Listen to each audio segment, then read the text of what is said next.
Otile Roy Otile. Siku 10 kabla ya uchaguzi mkuu, Chris Chege Musando, baba mwenye watoto 5, alidaiwa kutoweka.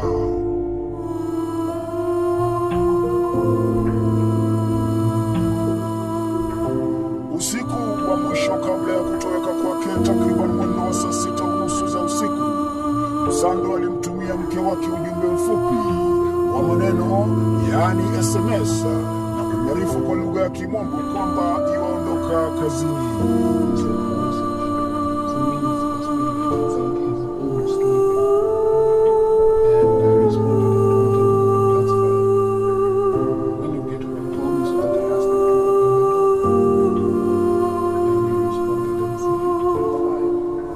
Ujumbe wa pili uliofuatia ulimfanya mkewe Musando kushuku mtumizi wa simu ya mume wake, kwani jawabu alilotoa